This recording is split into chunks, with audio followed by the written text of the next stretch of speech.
Hello everyone, welcome back to my channel. I hope आप सभी बहुत अच्छे होंगे। तो चलिए बिना टाइम वेस्ट किए हुए बढ़ते हैं आज के टॉपिक की तरफ।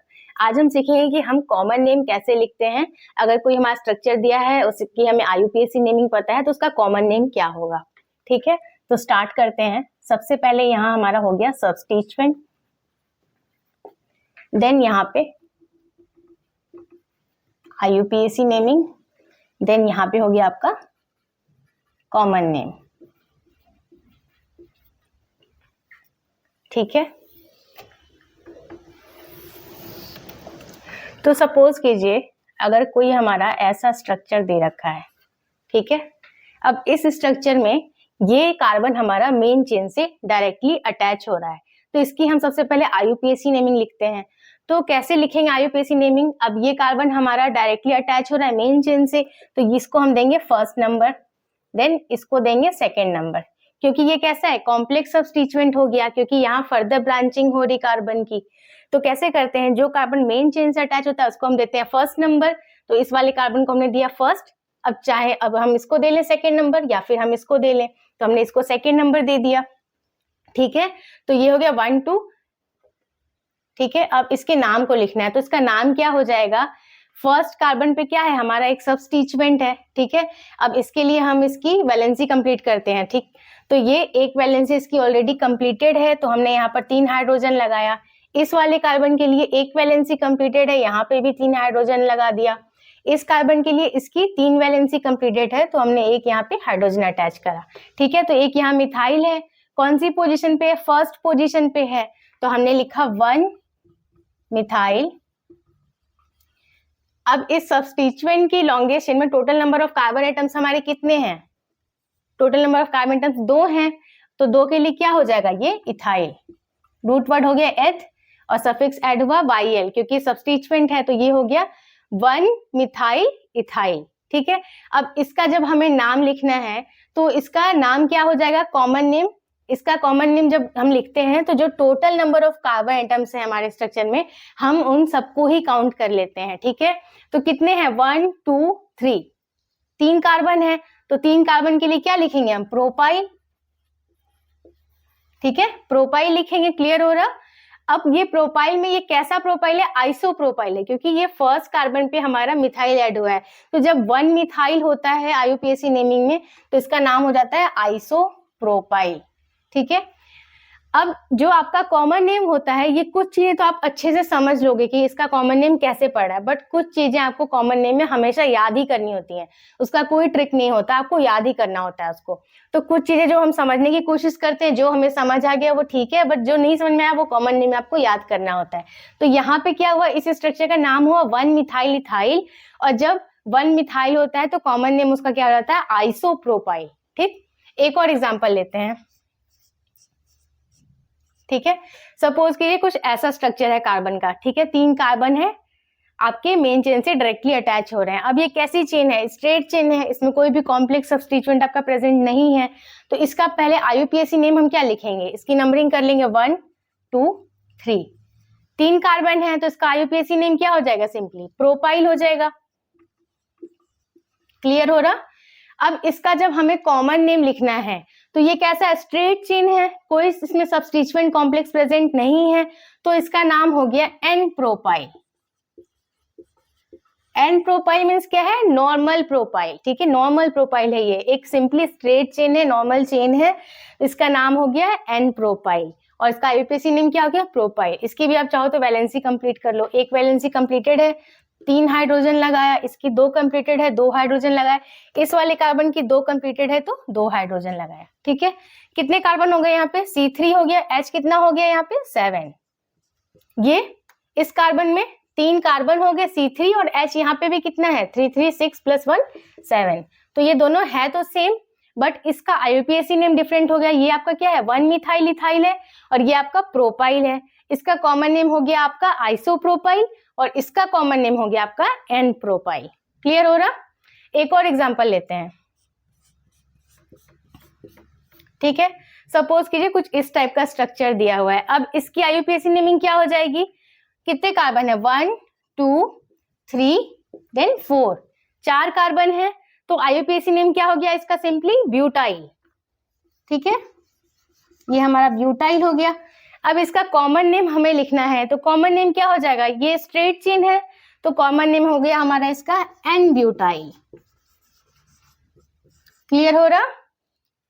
एक और स्ट्रक्चर हम ले लेते हैं, सपोज कीजिए कुछ इस टाइप का स्ट्रक्चर है अगर आपका, ठीक है। अब इस स्ट्रक्चर में, अब यहाँ पे अगर हम वैलेंसी कंप्लीट करते हैं तो एक वैलेंसी कंप्लीटेड है तो हम क्या करेंगे, यहाँ पर 3 हाइड्रोजन लगाएंगे। इसकी एक कंप्लीटेड है तो CH3 हो गया, ये भी। इसकी 3 कंप्लीटेड है तो हमने एक H लगा दिया। इसकी 2 कंप्लीटेड है तो हमने यहाँ पे 2 हाइड्रोजन अटैच कर दिया, ठीक है। ये क्या हो गया, C4H कितना हो गया आपका, 2 1 3 और ये 3 6 और ये 3 9, C4H9 हो गया। C4H9 है, इट मीन्स ये क्या है आपका, ब्यूटाइल है, ठीक है, ब्यूटाइल ही ये भी है। इसकी भी वैलेंसी आप कंप्लीट करके देख लेना, तो ये भी C4 and H9 आएगा, ठीक है, ये भी आपका ब्यूटाइल है। अब इसकी IUPAC नेमिंग हमें करनी है, तो ये वाला कार्बन हमारा मेन चेन से डायरेक्टली अटैच हो रहा है, तो क्या करेंगे हम, सबसे पहले सब्स्टिट्यूएंट की लॉन्गेस्ट चेन को सेलेक्ट करते हैं, तो नंबरिंग करेंगे। कैसे करेंगे, इसको दिया हमने फर्स्ट नंबर, क्योंकि ये कार्बन हमारा मेन चेन वाले कार्बन से डायरेक्टली अटैच हो रहा था, तो इसको मिला फर्स्ट नंबर। देन इसको मिल गया आपको सेकंड नंबर, इसको थर्ड नंबर। अब सेकंड कार्बन पे एक मिथाइल अटैच है, तो इसका नाम क्या हम लिखेंगे, 2 मिथाइल। देन इस सब्स्टिट्यूएंट की लॉन्गेस्ट चेन में total number of carbon atoms कितने हैं, 3 है, तो क्या हो जाएगा ये प्रोपाइल, 2 मिथाइल प्रोपाइल। क्लियर हो रहा। अब इसका जब हमें कॉमन नेम लिखना होता है, तो जब 2 मिथाइल हो जाता है तो पहले तो कैसे नाम लिखते हैं, पहले हम total number of carbon atoms count करते हैं, तो कितने हैं 1 2 3 एंड 4, तो 4 के लिए क्या हो गया, ये ब्यूटाइल हो गया है, तो ये भी आपका ब्यूटाइल। बट इसका कॉमन नेम क्या हो जाएगा, क्योंकि यहाँ पे तो कॉम्प्लेक्स सब्स्टिट्यूएंट था, तो ये एन ब्यूटाइल तो है नहीं, इसका नाम क्या हो जाएगा, जब आपका सेकेंड पोजिशन पे मिथाइल आता है, 2 मिथाइल जब आता है तो ये हो जाता है हमारा आइसोब्यूटाइल, ठीक है। ये क्या हो गया हमारा आइसोब्यूटाइल, ये था आपका आइसोप्रोपाइल, ये था आपका एन प्रोपाइल, ये एन ब्यूटाइल, देन ये आपका आइसोब्यूटाइल। क्लियर हो रहा। एक और एग्जांपल ले लेते हैं,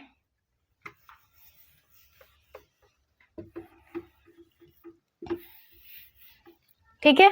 अब यहाँ पे हमने सेकेंड वाली पोजीशन पे एक हमारा यहाँ सब्स्टिट्यूएंट था। अब एक और एग्जांपल देखते हैं, सपोज कीजिए कोई इस टाइप का आपका स्ट्रक्चर दिया हुआ है, ठीक है।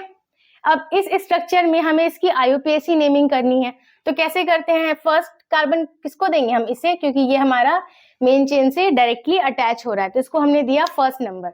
देन इसको हमने दे दिया सेकेंड, इसको हमने दे दिया थर्ड, ठीक है। अब फर्स्ट कार्बन पे हमारा एक सब्स्टिट्यूएंट प्रेजेंट है, तो इसका हमें नाम लिखना है, तो ये क्या हो जाएगा आपका 1 मिथाइल। देन इस सब्स्टिट्यूएंट की लॉन्गेस्ट चेन में total number of carbon atoms कितने हैं, हमें दिख रहे हैं 3 दिख रहे हैं, तो ये क्या है प्रोपाइल है, तो हमने लिखा प्रोपाइल, ठीक है।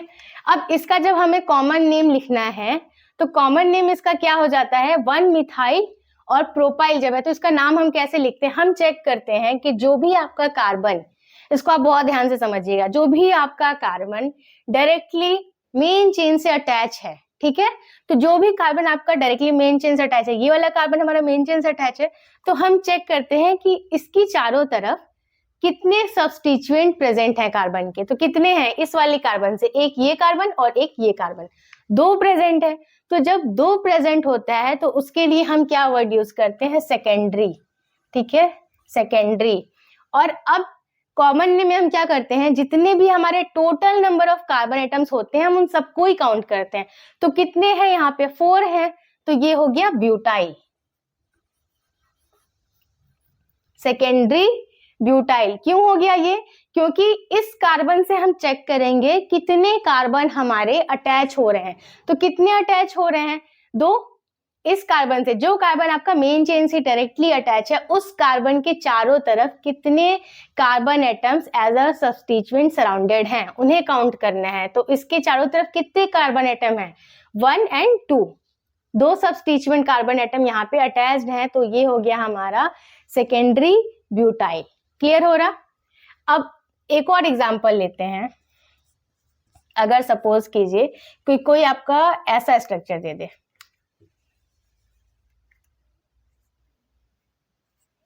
ठीक है, कोई आपका अगर ऐसा स्ट्रक्चर दे दे, ठीक। अब इस स्ट्रक्चर में हमें इसका नाम लिखना है, तो नाम हम कैसे लिखेंगे? सबसे पहले तो ये वाला कार्बन आपका मेन चेन से डायरेक्टली अटैच हो रहा है, तो इसको हमने दे दिया फर्स्ट नंबर, ठीक है। अब इसको हम दे देंगे सेकेंड नंबर, ठीक। ये हो गया हमारा फर्स्ट एंड सेकेंड। अब इस पे 2 कार्बन ग्रुप अटैच हो रहे हैं आपके, तो इसका नाम क्या हो जाएगा? फर्स्ट कार्बन पे 2 सब्स्टिट्यूएंट प्रेजेंट हैं, तो 2 बार मेंशन करेंगे 1,1 डाइमिथाइल, ठीक है। अब इस सब्स्टिट्यूएंट की लॉन्गेस्ट चेन में total number of carbon atoms कितने हैं? इस मेन चेन में 2 हैं, तो ये हो गया इथाइल। क्या हो गया? ये 1,1 डाइमिथाइल इथाइल, ठीक है। अब इसका जब हमें कॉमन नेम लिखना है, तो पहले तो total number of carbon atoms की काउंटिंग हम करते हैं, कितने हैं? 1 2 3 4, तो क्या हो जाएगा कॉमन नेम? ब्यूटाइल। तो सिंपली हमने यहाँ पे लिख लिया ब्यूटाइल, ठीक है। अब इसके बाद हम चेक करेंगे कि इस कार्बन में जो हमारा कार्बन मेन चेन से डायरेक्टली अटैच हो रहा था, उस कार्बन के चारों तरफ कितने सब्स्टिट्यूएंट प्रेजेंट हैं, ठीक है। कितने कार्बन है? तो कितने हैं इस कार्बन के चारों तरफ? 3 है। एक तो ये है, एक ये कार्बन है और एक ये हमारा है। 3 कार्बन है, 1 2 एंड 3, 3 है। क्लियर हो रहा? तो ये कैसा है? टर्शियरी है, तो ये हो गया टर्ट ब्यूटाइल, या इसको टी ब्यूटाइल भी लिख सकते हैं,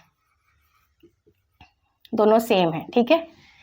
जब हमारा एक कार्बन होता है तो हो जाता है प्राइमरी ब्यूटाइल, 2 हैं तो सेकेंडरी ब्यूटाइल, 3 है तो टर्शियरी ब्यूटाइल, और जब 4 हो जाते हैं सराउंडेड तो वो होता है क्वाटरनरी ब्यूटाइल, या जो भी है, ब्यूटाइल की जगह पेंटाइल है तो क्वाटरनरी, पेंटाइल, हेक्साइल, जो भी है आपका, ठीक है। 1 के लिए प्राइमरी, 2 के लिए सेकेंडरी, 3 के लिए टर्शियरी एंड देन 4 के लिए क्वाटरनरी, ठीक है। इस चीज को आपको याद रखना है। तो ये आपने देखा, अगर इसका आप जब इसकी वैलेंसी कंप्लीट करोगे तो सेम आएगी। जैसे अगर इस वाले कार्बन के लिए अगर हम करें, तो एक कार्बन, इसकी वैलेंसी 1 कंप्लीटेड है तो यहाँ पर 3 हाइड्रोजन लगेगा, इसके लिए 1 कंप्लीटेड है तो यहाँ पे 3 लग जाएगा, इसके लिए चारों वैलेंसी कंप्लीटेड है तो इसको एज इट इज छोड़ देंगे, इस वाले कार्बन के लिए 1 कंप्लीटेड है तो यहाँ पे भी 3 लग जाएगा हाइड्रोजन। तो ये कितना है? यहाँ पे C4 है, और H कितना है यहाँ पे? 9, ठीक है। C4H9 ही आपका यहाँ पर भी आ रहा था, ये था तो ब्यूटाइल ही, इसकी भी वैलेंसी अगर आप कंप्लीट करोगे तो ये भी C4 एंड H9 ही आएगा, ये भी आपका ब्यूटाइल। ये कौन सा था? ये भी आपका, हाँ, ये भी आपका ब्यूटाइल था। तो ये भी, इसका भी आप जब कंप्लीट करोगे तो C4 एंड H9 ही आएगा। तो ये सारे हैं तो ब्यूटाइल, बट इसका IUPAC नेम भी चेंज हो रहा और इसके कॉमन नेम भी डिफरेंट हो रहे हैं। इसके लिए 1 मिथाइल प्रोपाइल था, जबकि इसके लिए 1,1 डाइमिथाइल इथाइल था, और इसका कॉमन नेम हो गया आपका सेकेंडरी ब्यूटाइल, और इसका हो गया टर्शियरी ब्यूटाइल, ठीक है। तो क्लियर हो रहा है ये सब? ऐसे ही अगर आप चाहो कि आपको और भी मैं एग्जांपल्स देके बता दूं तो आप कमेंट सेक्शन में मुझे पूछ लेना। अगर आप चाहते हो तो मैं इस पे आपको कुछ और एग्जांपल्स बता दूंगी, जिससे आपको कॉमन नेम थोड़ा सा और अच्छे से क्लियर हो जाए, ठीक है। और कॉमन नेम में आप मैक्सिमम कोशिश करो समझने की, जितना समझ में आ जाए उतना ठीक है, नहीं तो थोड़ा बहुत इसमें आपको याद करना ही पड़ेगा, क्योंकि आप सारा कुछ इसमें समझ नहीं पाओगे। क्योंकि कई जगह इसके नाम में आप देख रहे हैं ना, कहीं पे आइसो है, कहीं पे एन है, एन मीन्स नॉर्मल है, ठीक है। अभी अगर हम आगे मैं आपको और भी एग्जांपल दूंगी, जैसे आपने आज सेकेंडरी पढ़ा, टर्शियरी पढ़ा, अभी थोड़ा सा मैं आपको और बताऊंगी, नियो करके भी टर्म आएगा, बट अगर मैं आपको आज ही की वीडियो में वो भी सिखाऊंगी तो कॉम्प्लिकेटेड हो जाएगा आपके लिए, तो मैं नेक्स्ट वीडियो में आपको वो सारे नाम भी क्लियर करा दूंगी। और इस वीडियो से रिलेटेड अगर आपको कोई डाउट रह गया है तो प्लीज आप मुझे कॉमेंट सेक्शन में पूछ लीजिएगा। और अगर अभी तक आपने मेरे वीडियो को लाइक नहीं किया है पसंद आने के बाद भी, तो प्लीज इसे लाइक कीजिए, और अगर मेरे चैनल को सब्सक्राइब नहीं किया है तो प्लीज सब्सक्राइब कीजिए। मैं मिलती हूँ आपसे नेक्स्ट वीडियो में, तब तक के लिए take care and bye bye.